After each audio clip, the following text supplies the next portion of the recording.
Denny Hamlin had a rather disappointing race last weekend. After starting 8th on the grid, he lost out on the race and finished 11th. Despite this result, there were some parts of the race where his result was looking good, but eventually he gambled on his strategy and lost out. Before we get into the details of his strategy and how he lost out of the top 10, don't forget to like and subscribe to our channel. We post the latest content on everything NASCAR, so don't miss out on the action. During the race in Richmond, Denny Hamlin tried a strategy and came out on top. During a last-minute caution that took the race to overtime, Hamlin, who was running third, went into pit for fresh tires. This triggered all the cars behind him to do the same, as they did not want to be the only car out there with old tires. In doing so, Hamlin's pit crew was able to make a fast stop, allowing him to come out of the pit lane leading the race.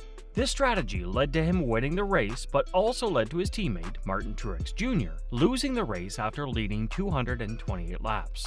In the latest race in Martinsville, Denny was running 4th during the final few laps. Similar to the race in Richmond, a last-minute caution was thrown.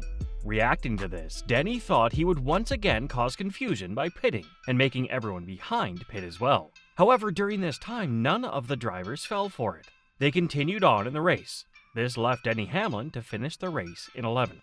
After the race, he was asked about this strategy call that destroyed his result.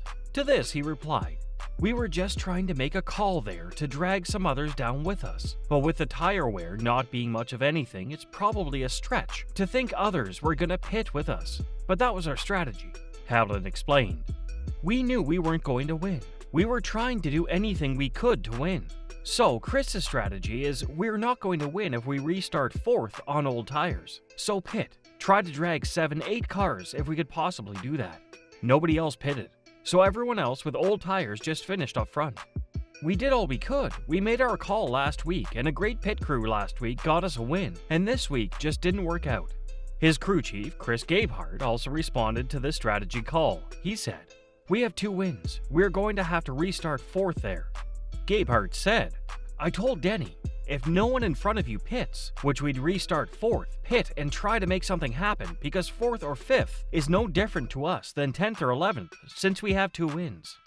I hate to make the wrong decision, but that was more emotionally driven and trying to make something happen, because everyone knows tires aren't worth anything at Martinsville now.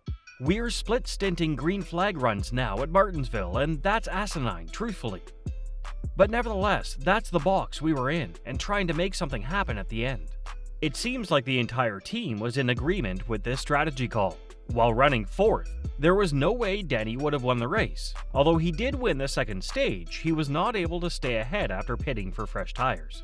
But even after the pit stop, Denny managed to fight his way to 4th place. Ultimately, with the condition of his tires at the time, there was no way he could have won. Hence, he tried to come into the pits during the caution, in an attempt to make a few cars behind him pit as well. In Richmond, the tire wear was comparatively much higher. As a result, the driver with the freshest tire would have the advantage even if there were only 2 laps remaining. However, since tire wear was not an issue in the Cookout 400, the other cars did not take the bait and went on to gain a position thanks to Denny Hamlin. But in his perspective, he just wanted to win. He did not care about finishing 4th for the points. Hamlin has already won 2 races this season, hence he is already qualified for this year's playoffs. This is why a 4th place finish would mean nothing to him, hence he decided to take the gamble that did not pay off.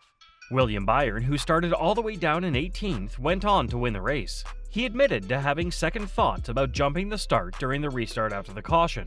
Last race, we saw Denny Hamlin seemingly jump the restart to win the race. NASCAR reviewed the footage and deemed it legal. However, the internet went wild as they were convinced that it was a jump. Given that Byron had old tires on his cars, he did risk rotating them in the restart, which would not give him the start that he would want. Luckily, he was able to control the acceleration to get a good launch that secured the win for him in overtime. Byron had this to say after the race.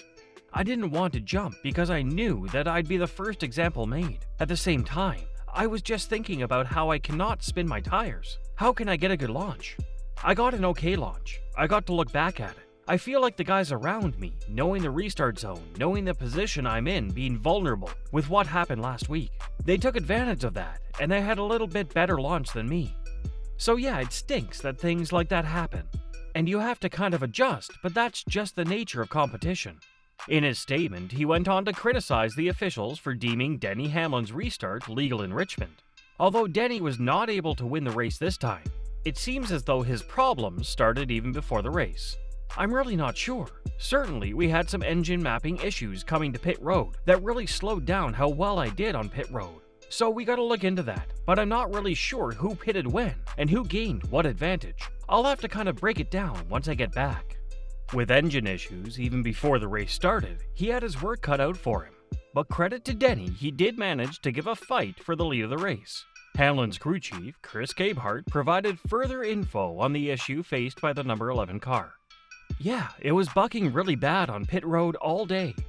And we've had some of those issues here in the past, but this was by far the worst, Gabehart said.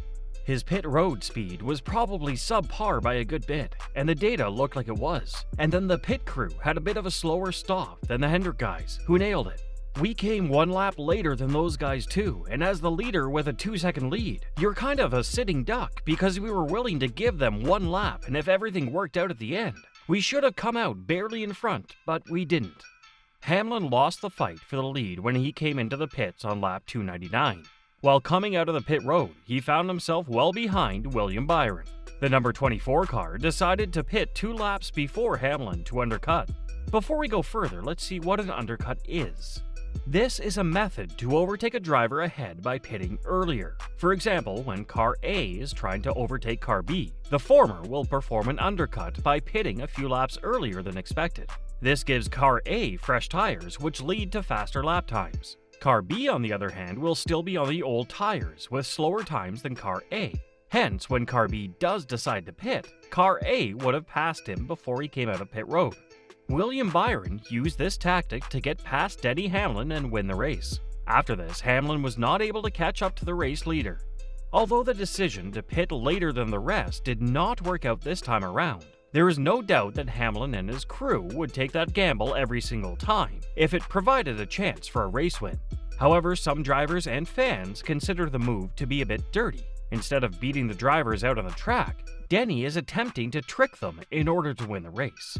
Do you think Denny Hamlin's attempt to trick the rest of the grid is dirty?